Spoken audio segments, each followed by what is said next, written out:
Good morning, guys. Welcome to pre-market update. Happy Wednesday. So we're getting this pullback, which I was expecting. You can see on SPX this week we are expecting this pullback. And if I show you an MES chart, we're getting this pullback. You can see futures are red, 0.63% down, S&P 500.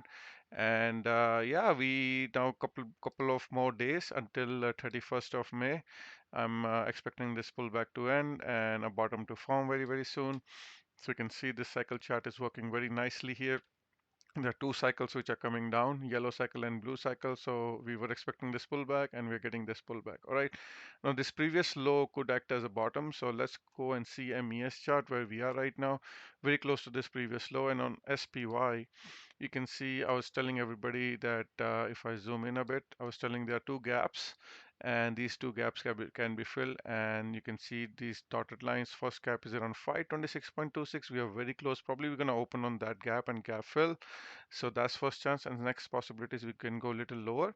There's another big gap here. This day here on 15th of May we gap up. We could potentially fill this gap as well, and that could be the bottom. Okay, so from where we are right now, where we closed yesterday to the bottom of the gap is around 1.1%. That can happen in one day. Let's see, is it going to be today or is it going to be next couple of days where we end up filling this gap and then we bounce? All right, so that's what I'm expecting, and so far things are working out very nicely as per cycle analysis. So let me quickly go back and show you here. There you go, you can see. So I'm expecting this previous low at least to go touch it, fill it, and then a nice summer rally. That's what I'm expecting, at least for this rising phase, which is happening till mid of June. So next, once this bottom happens this week, then going to have a nice rally for the summer. All right, so now we do side-by-side comparison. We're going to keep our daily chart as MES on the right side, which is live futures, and then left side is only for day trading. Those who are new, this is only for day trading, only where we red lines are where we sell, green lines are where we buy, um, and if you buy on green lines, you take profits on red lines, and if you are in red lines, you short it, and then you take basically cover your short positions in the green lines. Guys, please hit the like button if you like the content so far.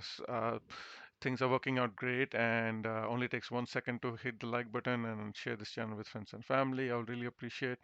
And if you want to know more about this indicator, I'm sharing these levels with my subscribers. I'm sharing my trades, what I'm taking, live trades with my subscriber, and you can join Discord channel group.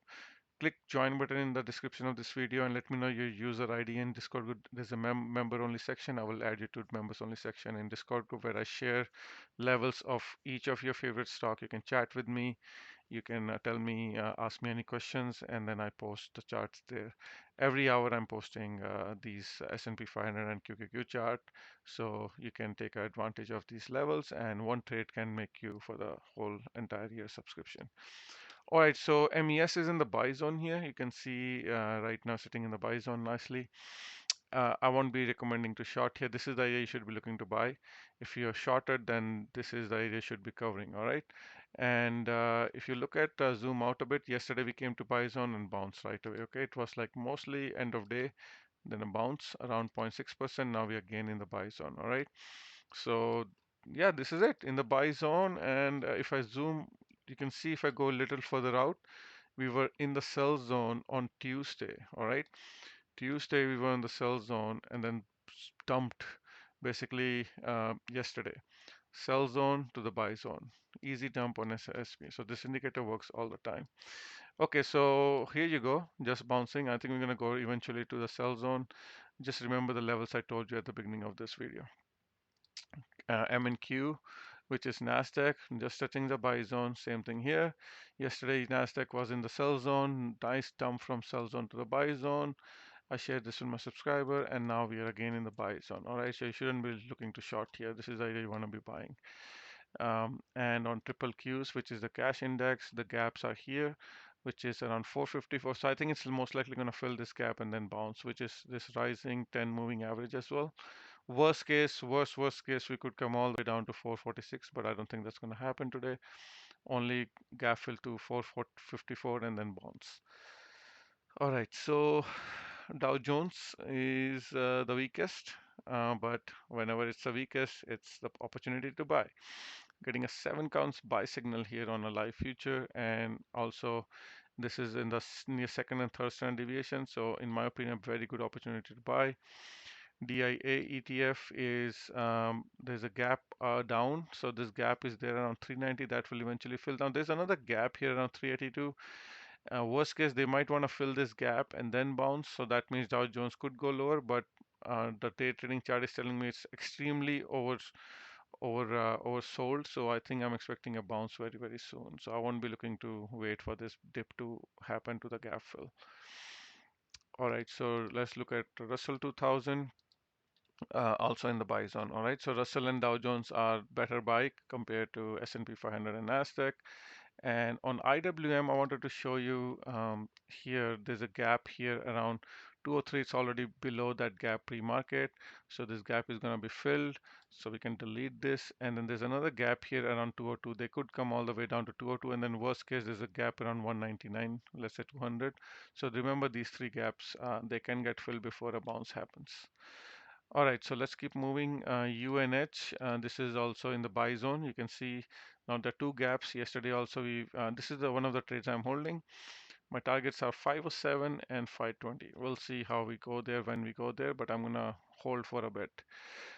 Tesla is right now getting closer to buy zone. Yesterday touched the buy zone and bounce. You can see bounce from the buy zone, 3% pump. Again, getting closer to buy zone, 173.65 and below, look to buy. Holding above this red line on a daily chart, which is 50 simple moving average. So let's see if it can hold and still bounce. Still could be a high or low before we go high.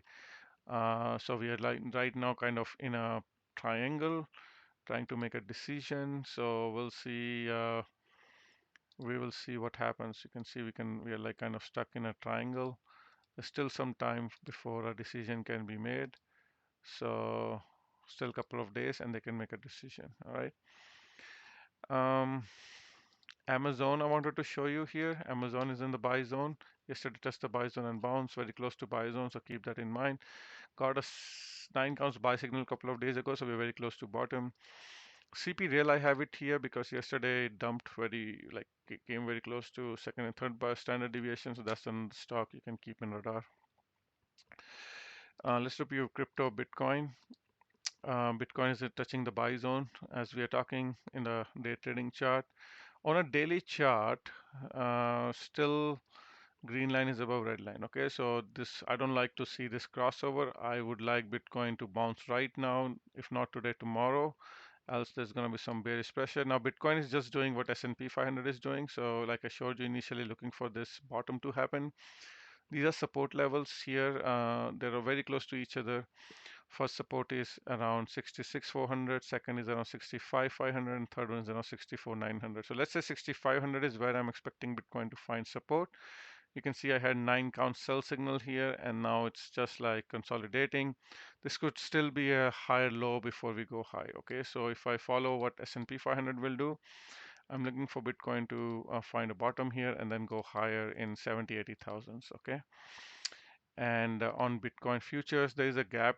It gapped down on 1 hour chart 70K, so it's going to fill that gap eventually. So feel free to buy Bitcoin because I know it's going to pump and fill that gap soon. Ethereum, same thing, flagging. And again, green line is above red line. That's good news. And on Ethereum futures, there's also a gap down 39.44. There's a gap, so eventually that will be also filled. So keep that in mind. And on Ethereum, live buy and sell zone, also touching the buy zone as we are talking right now. Okay, TSX touching buy zone yesterday and bounce and still very close to buy zone. Hang Seng Index, China is in the buy zone as we are talking right now. A gap down, this gap will eventually fill. So getting a 7 counts buy signal, so all the Alibabas and Baidu should be in the buy zone right now. This is telling me. Apple is, let's quickly look at Apple is in the neutral zone. Netflix is very close to sell zone. Google, pre-market, all these stocks are down in the neutral zone. Meta is also in the neutral zone. Microsoft is going towards buy zone. Snowflakes is down very, very bad. But there was a gap here. They wanted to fill that gap. They just touched and filled this gap, 148. So this gap is filled. So we can delete this gap. So there are no more gaps. So it could be getting ready to find bottom soon. NVDA just keeps pumping. Nothing Nothing matters for this stock. Nothing can stop it. In the sell zone, I'm not going to buy because it's against my rule to buy here. AVGO is in the neutral zone. AMD is down 2%, but it was up 3%, so still in the neutral zone. Look to buy below 164. And Qualcomm is also in the neutral zone. There's a gap down happening. There's a gap here around 201. They could come and fill that gap as well. Let's look at commodities very quick. Gold is touching the buy zone as we are talking. Silver is a bit stronger in the neutral zone. Crude oil, a nice bounce from the support in the sell zone right now, so could go down a bit from here. Natural gas is now just consolidating higher low, could bounce very close to buy zone. Copper is right now, let's see, copper is also in the buy zone. Palladium is near buy zone. Soybeans is also in the buy zone. Sugar must be in the buy zone, just going towards the buy zone. Sugar could be a good trade here. Wheat consolidating, going in the neutral zone right now. It did touch 700. That's what I was expecting. It's going to touch eventually. It did touch 700. I think yesterday, looks like. Corn is close to the buy zone. All right, and then dollar index DXY is now bouncing, going towards sell zone. So there's a bounce support here, green line, sell here, red line. So right now in the middle, in the neutral zone on a daily chart. And let's look at VIX. I was telling everybody VIX should bounce. It's in a demand area. Yesterday I was saying VIX is inversely correlated to S&P 500. Could still bounce more because I'm expecting this drop next couple of days, but then eventually VIX will dump. So this is a good area to short. So wait for another pump. I think today could be a day where it could go find some resistance here and then start going down as I expected earlier. Okay, guys, hopefully this was helpful. Please hit the like button and share with this channel with your friends and family and hit the like button. Okay, take care. Bye.